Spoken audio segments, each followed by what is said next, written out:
선물은 사람의 기분을 너무 좋게 하죠. 그죠? 특별히 마음에 담긴 선물을 우리가 이렇게 받게 됐을 때는 정말 우리가 너무 행복한 것 같아요. 특별히 정말 가치 있는 것을 공짜로 선물 받았을 때 여러분 그때의 그 감동과 기쁨은 참 이루 말할 수 없는 것 같습니다. 역사적으로요, 우리나라에 그런 선물이 주어졌습니다. 그게 뭘까요? 바로 훈민정음이라고 하는 선물입니다. 오늘 여러분들이 사용하고 있는 한글이라고 하는 그것이 바로 훈민정음인데요. 상식 중에 하나죠. 훈민정음을 누가 만들었을까요? 세종대왕이. 자, 이 정도는 알아야 초등학교 졸업했다고 할 수 있죠. 세종께서 백성들을 위해서 정말 영혼을 갈아서 만든 것이 바로 이 훈민정음이고, 우리가 오늘도 이렇게 참 편리하게 쓰는 한글이라고 말할 수가 있습니다. 당시 조선의 글자는 그 어려운 한자 아니었습니까? 저도 한때 한자에 심취해가지고 막 열심히 배웠는데 그거 복습 안 하니까 5년 지나니까 도록광이더라고요. 그러니까 이 한자라고 하는 것은 특권층이나 읽고 쓸 수 있었고요. 대부분의 백성들은 이게 너무 어려워가지고 우리가 그런 얘기하죠. 난 놓고 기억자도 모른다. 그죠? 검은 것은 글씨요, 흰 것은 종이요. 이게 대부분의 백성들의 실상이었다. 그러니까 자신의 어떤 생각이나 감정을 표현할 방법이 없는 거예요. 어떤 나라에서 중요한 정책들을 백성들에게 알리려고 해도 백성들이 글을 모르니까 이게 곤란한 게 한두 번이 아닌 거예요. 그래서 이 세종께서 누구나 쉽게 읽고 자신의 생각을 적을 수 있는 글자를 만들기로 작정을 했습니다. 근데 당시에 이 기득권층이라고 할 수 있는 사람들은요, 엄청나게 반대를 했어요. 말도 안 되는 명분을 갖다 붙였는데, 만약에 우리가 한글이라는 것을, 그러니까 훈민정음이죠, 그걸 만들어서 쓰게 되면 우리가 모시고 있는 중국의 이 4대의 문제가 생깁니다. 이 중국이라는 큰형님, 그 나라의 대국의 이 예의가 아닙니다. 이런 말도 안 되는 논리를 폈고요. 그리고 또 한 가지는 뭐냐면, 왕이시여 백성들이 글을 알면 방자해집니다. 요 따우 소리를 해가면서 반대를 했어요. 근데 어때요? 세종대왕이 백성들을 사랑하는 애민정신으로 정말 끝내 한글을 만들어 냈죠. 여러분, 이게 얼마나 위대한 선물인지 아세요? 전 세계에 우리나라 이 한글과 같은 이 언어 문자가 없는데요, 한글은 집중해서 배우잖아요. 그러면 웬만큼 또이또이한 사람이면 우리나라 글자를요 읽을 수가 있습니다. 이런 글자가 없다니까요. 우리가 얼마나 위대한 언어를 사용하고 있는지 정작 우리나라 사람들만 모르는데 저 세계 사람들, 다른 나라 사람들이 이걸 많이 놀랍니다. 이게 컴퓨터가 발달하고요, 스마트폰이 발달하면서 한글이 얼마나 위대한지 더 여실히 드러나는데, 중국어 같은 거 있잖아요. 중국 글자 한자를 쓰려면 어떻게 쓰냐면, 우리는 그냥 아버지 가방에 들어가신다, 그냥 쓰면 되잖아요. 근데 중국은요, 한 글자 쓰려면 초성 하나 쳐놓고 20-30개 되는 거에서 확 올라서 하나 고르고 이런 식으로 쓰는 거예요. 그러니까 수십 개 있는 것 중에 하나를 골라 쓰는 형식이니까. 어디 우리나라 글자는 어떻습니까?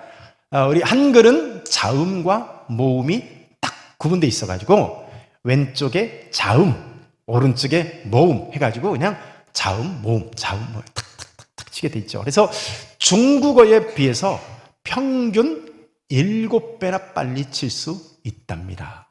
이 정도면 와 해야 되는 거 아닌가요? 그러니까 한글로 5초 걸릴 글자를 중국 사람들이요 35초를 걸쳐야, 거기다 땀 흘려가면서 쳐야 우리 5초 걸릴 문장을 만드는 거예요. 얼마나 대단한 글자입니까? 자, 이런 위대한 글자를 선물로 이렇게 만들어줬는데, 이거를 무슨 안방글이다, 무슨 천민들이나 사용하는 글이다 하면서 얼마나 외면하고 얼마나 평가절하했는지 모릅니다. 이게 우리가 쓰는 한글이 얼마나 대단하냐면 세상에서 가장 많은 소리를 받아적을 수 있는 글자가 한글이라고요. 우리나라 글자는 거의 대부분의 모든 글자를 다 쓸 수 있어요. 그래가지고 자그마치 11,000글자 이상의 소리를 다 적을 수 있대요. 못 적는 것은 뭐 예를 들면은 저 목구멍에서 흘러나오는 그 있잖아요. 뭐 이런 거 있잖아요. 뭐 그 이상한 소리 있어요. 뭐 그런 것 말고는 다 적을 수가 있는 거예요. 그래서 가장 과학적이고 창의적인 글자고 실용적인 그 글자를 바로 한글이라고 하는데, 바로 세종대왕이 우리들에게요 이 훈민정음이라고 하는 선물을 준 줄로 우리가 생각을 되는데요. 여러분, 그보다 더 위대한 선물이 있습니다. 날마다 누리면서도 우리가 깨닫지 못하는 정말 위대한 선물들이 있다고요. 그게 뭘까요? 하나님이 우리에게 주신 선물들이에요. 그게 어디 있냐고요? 어디 있는 것이 아니라 우리는 날이면 날마다 그것을 쓰고 살면서도 정작 그것이 선물인지를 모르고 산다니까요. 하늘에 떠 있는 해를 한번 생각해 보세요. 선물 맞을까요? 예, 해 없는 세상을 상상이나 할 수 있겠어요? 해가 없다면, 태양이 없다면 농사는 무엇으로 지을 수 있을까요? 해가 없는데 콩이 어떻게 자라고 배추가 어떻게 자라겠어요? 지구가 태양에서 제일 멀어지는 때를 우리는 겨울이라고 합니다. 근데 조금 멀어졌다고 얼어 죽겠다고 아우성치잖아요. 조금만 가까워 보세요. 뜨가 죽겠다고. 지난 여름에 더워서 지금 이렇게 더 추워가지고 저는 벌써 이제 그 무릎 밑에 난로를 켜놓고 살고 있습니다. 예. 조금 멀어졌다고. 근데 조금 가까워졌다고 그냥 뜨거워서 올 여름에 사람 죽겠다고 뭐 이러잖아요. 근데 여러분 생각해 보세요. 태양이 없으면 살 수가 없는데 여러분들이 태양을 위해서 한 일이 뭐가 있어요? 그것을 사용하고 쓰기 위해서 여러분들이 보탠 것이 있냐고요? 없어요. 그저 하나님이 우리에게 주신 선물을 오늘도 누리고 쓸 따름입니다. 그게 태양만 그럴까요? 해도 달도 별도 지구에 살아가는 모든 것이 하나님이 주신 선물이에요. 심지어 여러분들의 몸 안에 있는 모든 것들도요 다 하나님이 거저 선물로 주신 것들을 오늘 우리가 공짜로 누리고 살아가고 있는 거예요. 오늘도 우리가 우리 몸 안에서 심장이 뛰고 있기 때문에 살아있는 줄 믿습니다. 혹시요 심장이 뛰지 않고 있는데 이 자리에 앉아 계신 분 계십니까? 큰일 나는 거죠. 심장이 딱 멈추는 순간에 8초가 주어진다고 그래요. 심장이 딱 멈추면 8초 동안에 여러분 유언하시길 바랍니다. 얘들아, 통장 비밀번호 어쩌고저쩌고. 놀랍지 않으세요? 심장은 어떻게 평균 있잖아요. 이게 하루에 심장이 10만 번을 뛴답니다. 놀라운 일 아니겠어요? 혹시 이 자리에 계신 분 중에서 하루에 10만 번씩 팔굽혀펴기 하는 분 계십니까? 10만 번은커녕 10번만 해보세요. 더 이상 세상 살기가 싫죠. 어떻게 심장은 하루에 10만 번을 뛰고도 피곤하다고 멈추지 않고요 평생을 뛰어줄까요? 하나님이 그렇게 될 수 있도록 선물로 우리에게 강인한 특수 근육을 가진 심장으로 선물로 주셨기 때문에요. 얘는요 하루에 10만 번씩 70년, 80년, 90년을 뛰어도 오늘도 쉬지 않고 뚝뚝 뛰어준다고. 여러분, 숨 쉬는 것도 마찬가지예요. 내가 의식하지 않아도 우리는요 가장 적절하게 숨을 쉬고 있습니다. 만약에 내가 의지를 가지고 인식해야 숨을 쉰다고 하면 여러분 큰일 나는 거예요. 여러분 잠자다가 다 죽어버리고 말 거예요. 그죠? 우리가 잠깐 멍 때리고 있잖아요. 졸도 오고 맙니다. 의식해야 숨을 쉰다요. 근데도 여러분 우리는 어때요? 가장 적절하게 지금도 쉬지 않게 아무 문제 없이 숨을 쉬고 살아가고 있습니다. 너무 많이 숨 쉬는 것을 우리는 과호흡이라고 하고요. 너무 적게 쉬어도 우리는 문제가 심각해지는 거죠. 근데 우리는 평생 숨 쉴 걱정 없이 우리는 평안하게 살아가요. 여러분, 몸 전체가 그런 거예요. 여러분, 우리 몸 안에 신장이라는 게 있죠. 콩팥이라는 게 있잖아요. 이게 얼마나 놀라운 일인지 모릅니다. 하나님이 주신 정수기입니다. 그리고 얘는, 자, 우리가 먹는 것들이 뭐예요? 뭐 된장국에다가 시래기에다가 콩나물에다가 별의 것을 입안에다 다 집어넣어도 다음날 아침에 시간이 지나면 어때요? 맑은 물로 철철철철. 여러분, 그런데도 하나님을 부인하는 분들이 있을 수 있습니다. 그래서 제가 몇 가지 하나의 가정들을 한번 생각해 보는데요. 자, 여러분 보세요. 존재하는 모든 것에는 원인이 있다. 맞나요? 여러분, 여기 마이크가 있어요. 이 마이크는 원인이 있어야 마이크가 있을 수 있나요? 상식적인 얘기죠. 누군가 만들었기 때문에 마이크가 있는 것이고, 누군가 가져다 놨기 때문에 이 마이크가 있는 거예요. 부인할 수 없는 상식적인 얘기죠. 더 중요한 게 있어요. 저 넓고 넓은 우주는 그냥 우연히 있는 건가요? 영원전부터 영원히 그냥 우연히 있는 거예요? 아니에요. 요즘에 과학이 발달해가지고 어느 과학자도요, 우주가 시작이 있었음을 다 인정합니다. 시작 시점이 있었다는 것을 다 인정해요. 자, 그럼 보세요. 마이크가 만든 존재가 있어야 있다면 우주가 존재한다는 것은 그 우주를 존재케 하는 원인이 있겠죠. 자, 성경은 뭐라고 말할까요? 이렇게 말합니다. 태초에 하나님이 천지를 창조하시니라. 아멘. 저렇게 넓고 넓은 우주가 존재하기 시작했고 오늘도 존재한다면요, 거기에는 그것을 존재하게 만든 원인이 있다는 것이고요, 이것은 강력하게 하나님이라는 원인이 있음을 웅변적으로 말해주는 거예요. 자, 조금 하나 더 나가서요, 조금 어려운 얘기 할 테니까 좀 이해해 주시기 바랍니다. 우리 몸 안에는요, 유전자라고 하는 DNA가 있어요. 자, 이 유전자를 이해가 어렵다고 한다면 어르신들이 그런 얘기죠. 그 씨가 그 씨요, 씨도 독주는 못이요. 자, 이 씨라고 하는 것이 어려운 말로 유전자, DNA, 그런 얘기예요. 근데 우리 몸 안에 유전자가 있는데, 이 유전자가요, 우리 몸 안에 평균 100조 개의 세포가 있습니다. 몇 개요? 100조 개. 살찐 사람 좀 더 있어요. 저처럼 빼빼한 사람은 좀 적습니다. 근데 어쨌든 보세요. 평균 100조 개의 세포가 있는데 100조 개의 세포 하나마다 꼬박꼬박 그 세포 하나에 유전자 정보가 담겨 있는데요, 그 세포 하나에 담긴 유전자 정보가 대백과사전 이렇게 두꺼운 거 1000권짜리의 분량이 여러분들의 손바닥에 있는 세포 하나에 들어있습니다. 이 정도면 와 해야 되는 거예요. 다시 100조 개의 세포에 손바닥에 있는 세포 하나하나마다 대백과사전 1000권짜리의 분량이 들어있습니다. 할렐루야. 여러분, 수준 높으시군요.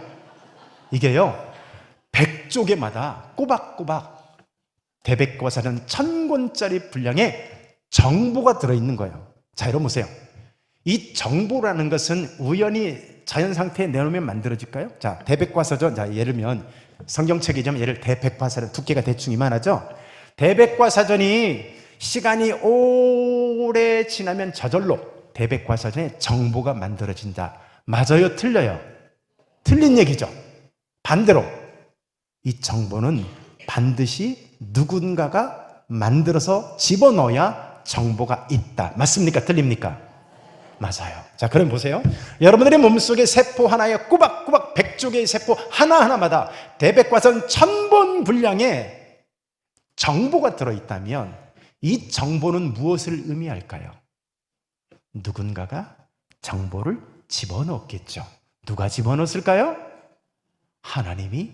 그러니까 여러분, DNA 유전자는 강력히 하나님이 계시다, 그 얘기를 하고 있는 거예요. 아멘 합시다. 자, 또 하나 생각해 볼게요. 여러분, 우리가 보고 있는 우주와 별들은요, 화공 가운데 대충 우연히 내던져 놓은 게 아닙니다. 야, 이 우주는요, 너무나 완벽하고 미세하게 아주 정밀하게 조정되어 있어요. 그거를 어려운 말로 우주의 미세 조정이라고 하는데요. 자, 여러분, 여러분들이 흔하게 볼 수 있는 벽걸이에 시계가 있죠. 자, 벽걸이의 시계는 대충 아무렇게나 망치로 뚜닥이면 시계가 나옵니까? 자, 시계가 맞으려면 어떻게 해야 돼요? 시침과 분침과 초침이 정확히 맞을 수 있도록 아주 합리적으로 지혜를 가지고 미세하게 조정을 해놔야 그나마 시계가 2달, 3달 맞습니다. 한 3개월만 지나면서 얘가 1분이 빨라지거나 느려져요. 한 5, 6개월 지나면 2분 빨라지고 느려지죠. 그렇게 미세 조정을 해놨는데 자꾸 이게 속을 쓰게 해요. 그래서 우리 교회는 아예 인터넷으로 연결되는 해가지고 1초, 0.1초도 안 틀려도 딱 맞도록 돼 있고 그런 시계를 사다 걸어놨습니다. 근데 여러분 보세요. 벽걸이의 그 시계는 그렇게 미세 조정되려면 누군가가 만들었을까요? 저절로 됐을까요? 만들었겠죠. 여러분, 우주는 어느 정도 미세 조정되어 있는지 아세요? 제 얘기가 아니에요. 집에 가서 인터넷 찾아보세요. 우주의 미세 조정이라는 주제를 가지고 한번 찾아보세요. 그러면 보세요. 우주가 어느 정도로 미세 조정되어 있냐면요. 자, 예를 들어서 우주의 이 끝에서 우주의 이 끝까지 자, 잴 수 있는 자가 있다 쳐봐요. 이 자를 우주 이 끝에다 놓고 중력 상수 값을 1cm만 옮겨도요, 우주가 붕괴합니다. 제 얘기가 아니에요. 여러분, 어떻게 수준 높은 말이 이해가 되십니까? 여러분, 스티븐 호킹 같은 경우도 빅뱅을 얘기하면서요, 빅뱅이 뻥 하고 터진 이후에 1조분의 1만 중력 상수 값이 높아도 우주는 붕괴했다고 이래요. 제가 하는 얘기가 아니라니까요. 근데 보세요. 우주가 이렇게 아주 미세하게 조정되어 있다면 시계가 만드니가 없이 존재할 수 없는 것처럼 우주가 미세하게 조정되어 있다는 얘기는 무엇을 의미합니까? 그것을 그렇게 되게 만드신 하나님이 계시다. 아멘이십니까? 그렇습니다. 예. 자, 근데 왜 인간은요? 근데 왜 영원히 살지 못하고 죽음을 맞이할까요? 한번 생각해 보세요. 여러분들이 하나님이라면 얼마 가지 못해서 고장나서 폐기 처분될 그런 사람과 우주를 만들겠어요? 어떻습니까? 우리 살아가는 거 보면 맨날 싸우고 미워하고 죽이고 이를 갈고 우리가 그런 존재로 살고 있잖아요. 이거 뭐가 문제가 있는 거예요. 뭐가 문제일까요? 여러분, 성경은 그 정답을 보여주는데요. 인간이 하나님을 떠났기 때문에 생기는 현상이래요. 여러분, 물고기가 물을 떠나면 살까요? 죽을까요? 나는 용기 있는 물고기야. 나는 의지력이 있는 물고기야. 물고기가 물을 떠나서 살 수 있을까요? 물고기가 물을 떠나면 반드시 찾아오는 현상이 뭘까요? 고통이 찾아오고 결핍이 찾아오고 마침내 죽겠죠. 제가 어려운 얘기 하나요? 여러분, 마찬가지로요, 인간이 범죄함으로 인해서 스스로 하나님으로부터 이 접속을 차단하니까요, 결핍이 찾아오고 불행이 찾아오다가 끝내 죽게 되는 거예요. 철학자들이 인간의 고통의 원인이 뭐냐, 뭐 별의별 얘기를 하지만 여러분, 가장 중요한 원인은 하나님으로부터 접속을 차단했기 때문에, 하나님께 이 플러그가 꽂혀 있어야 되는데, 그래야 하나님으로부터 오는 생명을 유입받고 평안과 안정과 모든 것을 하나님으로부터 자원을 공급받는데 인간이 범죄함으로 플러그를 빼버린 거예요.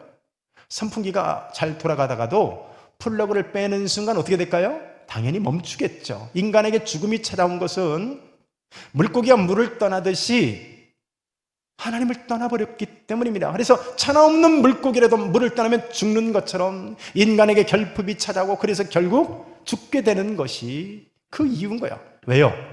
하나님으로부터 오는 생명선을 차단해버렸기 때문에 그렇습니다. 여러분, 영화 같은 거 보면 우리는 안 가봤지만 우주에서 생활하는 분들 계시죠? 로켓을 쏘고 그래서 우주에서 뭔가 이제 우주선 안에서 뭔가 연구도 하고 또 뭐 여러 가지 관찰도 하고 사진도 찍고 뭐 그러잖아요. 근데 여러분 얘도 사람이 만든 거니까 가끔 고장이 나요. 고장이 나면 어떻게 할까요? 그 우주선 안에 있던 사람들이 우주선 밖으로 나와서 뭔가 뭐 고칠 거 고치고 이렇게 해야 되는데 반드시 나올 때 그냥 나오지 않습니다. 어떻게 나올까요? 우주복을 입고 방사능이나 이거 다 차단할 수 있는 피폭할 수 있는 걸 입고 또 한 가지 중요한 게 있어요. 뒤에다가 생명선을 달고 나옵니다. 그 뒤쪽으로 해가지고요 호스로 연결돼가지고 우주선 안으로 연결돼 있어. 자, 이것으로 뭐가 공급되는 거죠? 산소가 공급되는 거죠. 근데 일을 하다 보면 거추장스럽죠. 거추장스러워. 잘라버려야지. 자르면 어떻게 될까요? 죽겠죠. 여러분, 마찬가지로 인간이 죽지 않고 우리가 영원히 복된 인생을 살기 위해서는요, 하나님을 떠나서는 안 되는 거였죠. 자, 여기 예쁜 꽃이 있습니다. 자, 우리는 이것을 꽃꽂이라고 하죠. 여러분, 꽃이 예쁩니까? 근데요, 얘가 아무리 예뻐도 얘는 죽은 거예요. 왜 죽었을까요? 줄기에서 땅에서 잘려졌기 때문에 얘는 곧 죽을 겁니다. 여러분, 마찬가지로 우리 인간들이요, 우리가 이 세상을 살아가면서 풍성한 삶을 살기 위해서는 하나님으로부터, 우리를 지으신 그 하나님으로부터 자원을 끊임없이 공급받아야 합니다. 근데요, 인간이 교만해서 나 하나님 싫어, 내 주먹 믿고 살 거야 하면서, 혹은 하나님을 떠나서 살면서 접속을 차단해서 살면 인간에게 결핍이 찾아오고 죽음이 찾아옵니다. 자, 그러면 어떻게 하면 본래의 원래 상태로 우리가 회복될 수가 있을까요? 유감이지만 우리 힘으로는 이게 불가능합니다. 우리 힘으로 원래 자리로 원래 상태로 회복하는 것이요 불가능하다고요. 자, 예를 들어보면, 자, 여기 전응아가 있습니다. 최악의 지적 장애자가 있어요. 우리는 옛날에 이런 사람들 쉽게 백치라고 그랬는데, 이렇게 좀 아무튼 최악의 지적 장애인이 있어요.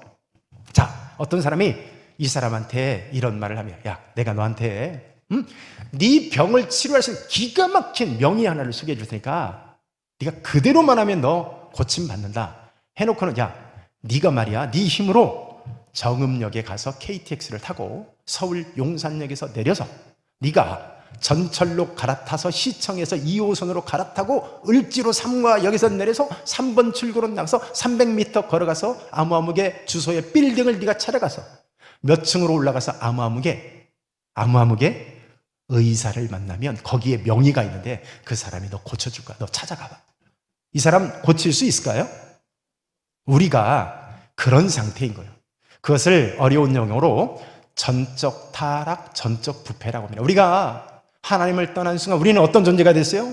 전적으로 타락하고 전적으로 부패해져 버린 존재여서 우리 스스로의 힘으로는 원래 상태로 회복할 수 있는 게 불가능하다고요. 오늘 그런데요, 놀라운 얘기를 해주고 있습니다. 그게 오늘 우리가 읽은 성경 본문의 말씀인데요, 우리 에베소서 2장 8절과 9절 말씀을 우리 함께 한번 읽습니다. 시작. 너희는 그 은혜에 의하여 믿음으로 말미암아 구원을 받았으니 이것은 너희에게서 난 것이 아니요 하나님의 선물이라. 행위에서 난 것이 아니니 이는 누구든지 자랑하지 못하게 함이라. 할렐루야. 자, 여기 뭐라고 돼 있어요? 이것은 하나님의 선물이라. 하나님의 선물. 뭐가요? 구원이 하나님의 선물로 주시는 것 외에는 방법이 없다. 왜? 너무나 엄청난 것이어서 우리의 힘으로는 도저히 불가능하다는 거예요.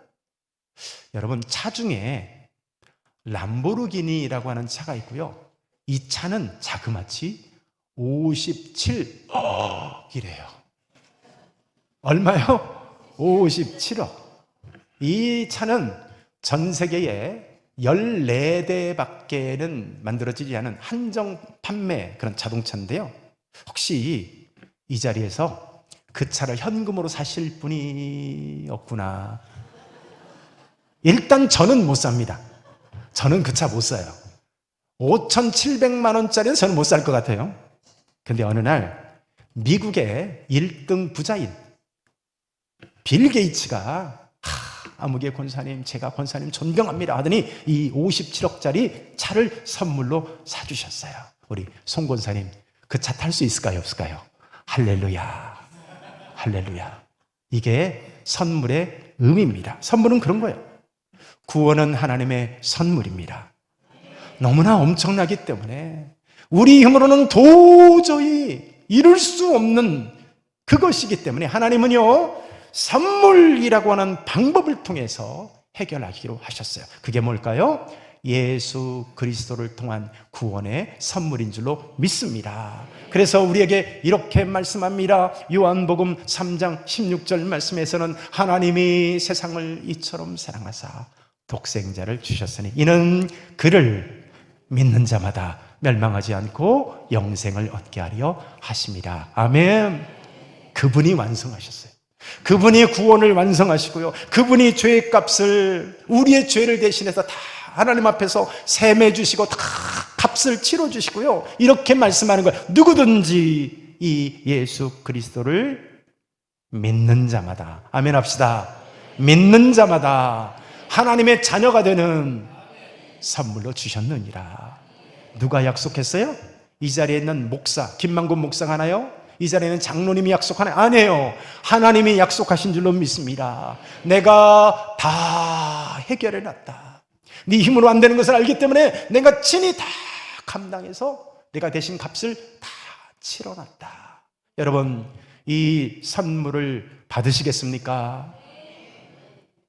사형수가 대통령 특사로 석방될 때를 보세요. 사형수가 특사로 석방되는데 사형수의 죄가 깨끗해졌기 때문일까요? 아니에요. 대통령이 그렇게 결정했기 때문에 이제부터는 죄 없다가 된 거예요. 우리의 죄가 깨끗해졌다거나 내가 제법 그럴싸한 존재에서 하나님 앞에 구원받는 것이 아니라 우리는 절대로 해결할 수 없는 이 죄에 대한 이 모든 부채와 이 문제를 예수 그리스도를 통해서 셈하시기로, 예수 그리스도를 통해서 셈하시기로 결정하셨기 때문에 그분의 공로로 우리를 의롭다 하는 줄 믿습니다. 오늘 이 놀라운 선물을 받아 누리심으로 영원한 하나님의 자녀가 되시는 권세를 누리시는 이 자리에 있는 모든 분들 되시기를 축원합니다. 우리